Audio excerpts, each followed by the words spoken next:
6名少女被杀人魔绑架，每晚6点杀人魔就会用电锯肢解一人。其中一位少女在死前特地给男主送了件神秘小雨伞，这一切到底是怎么回事？好故事阿正陪你看。这回想聊的故事叫《7个房间》，这是日本小说家乙一短篇小说。乙一的风格分为黑乙一和白乙一，白乙一主打治愈温情，而黑乙一更注重人性阴暗面。这部7个房间则是黑乙一的代表作，后续还被改编成了继续活下去的5个故事中的一段，不过改编后却删减了许多细节，我会在最后结合原著对故事进行补完。我们开始。男孩智司和姐姐醒来时都不知道自己在哪里，这是一间空旷的水泥房，除了头顶昏暗电灯泡外没有任何家具和装饰，就连窗户都没有，铁门紧锁，而且也没有把手，应该是从外面才能开启。门前放了2个塑料盘子，一个装了面包，一个装了清水。两人努力回忆之前发生的事，他们最后的记忆是跟着老妈去百货公司买东西，两人在外面林荫道散步，等老妈进去买完东西回家，结果听到背后的树丛发出声响，而我脑袋一痛就晕了过去。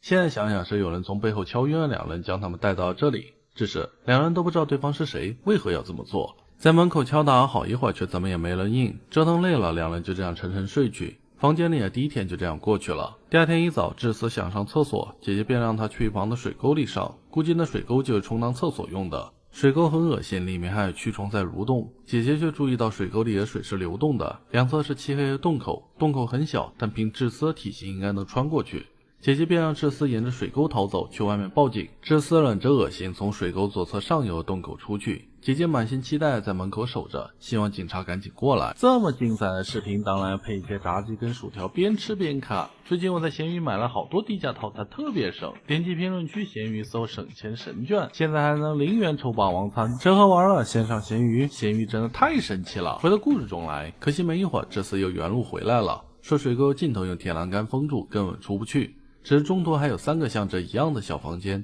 里面同样关了人，而且都是女孩。那3人看到智司一开始都吓了一跳，聊了几句才发现他们和姐弟俩一样，都是被突然敲晕带过来的，只是他们也不清楚对方具体是谁。姐姐让智司这回往水沟右边，也就是水流的下游去看看，而那边同样是3个房间。第一个房间里的人说是昨天被抓来的，第2个房间是空的，至于最后一个房间里的人似乎受了刺激，说话有点疯疯癫癫。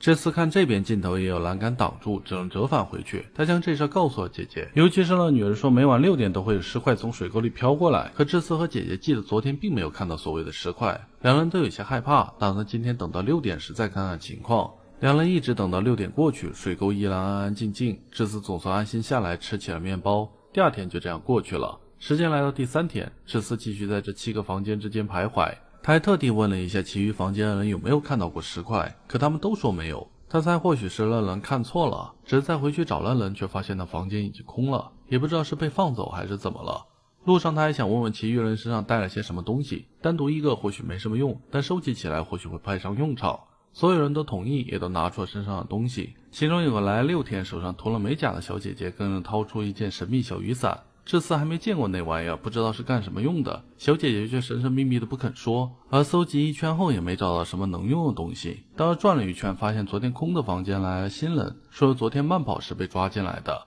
姐姐在墙上画了一下这里的布局，一共有7个房间，姐弟俩是在最中间，左右各有3个房间，其中最右边那个疯疯癫癫的女人消失了，而最左边则是那个待了6天的美甲小姐。姐姐便根据每人在这里待的天数给这7个房间弄了编号，从左至右依次是6到0。他们在这里待了3天，所处的便是3号房。这天晚上6点，两人都守在水沟旁等待。没想到这回真有掺杂了尸块的血水出现，这次更是认出了小姐姐手上的指甲碎片，看来死的是6号房的美甲小姐。姐姐跑到一旁狂吐不止，她算是明白了，水沟的水流方向是从左至右，而那个绑架两人的疯子也是从左至右的每天杀一人。杀人后残留的尸块会掉进水沟，被水流带着往右边的房间走，所以最右边0号房的那个人才会每天都看见有尸块飘过来。只是姐弟俩刚来的那2天呢，疯子杀的是1号房和0号房里的人，尸块也不会逆流而上飘到其余房间去，所以那几天里大家都没看到尸块出现。可现在的疯子已经杀掉0号房的人，杀完了一轮，重新从6号房开始杀过来了。每个人都会在被抓来第6天的6点被碎尸，姐弟2人只剩下3天的时间就会轮到这3号房。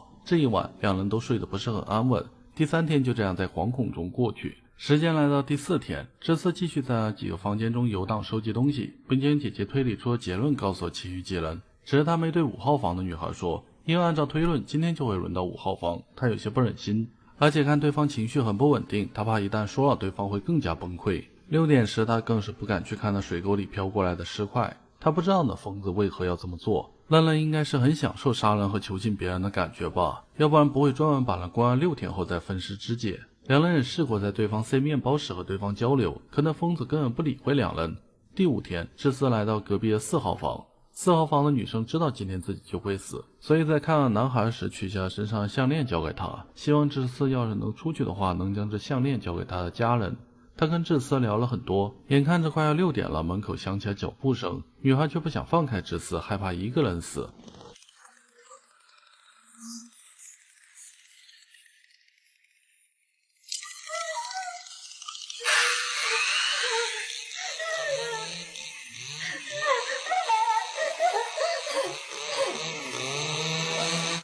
3号房的姐姐没等到弟弟回来，就看到水沟里流出了大片的鲜血，她以为弟弟也被杀了，可下一秒弟弟就从水沟里爬了出来，她紧紧抱着弟弟，害怕再失去对方。弟弟说刚刚差点就来不及逃走，而在逃走前他也扫了一眼门口，没看到对方的脸，只知道是个拿着电锯的高大男人。凭姐弟两人应该不是对方的对手，而那门是用门栓拴住的，开门时听到拔门栓的声音。既然这样，姐姐有了想法，她用收集来的卡片试着拨动门栓，可惜门栓太重，没有反应。终于第6天到了，杀人魔今天就会过来。姐姐做了最后的准备，她用收集到的橡皮筋做成弹弓，打碎了头顶的灯泡。等对方打开门，就看到里面一片漆黑。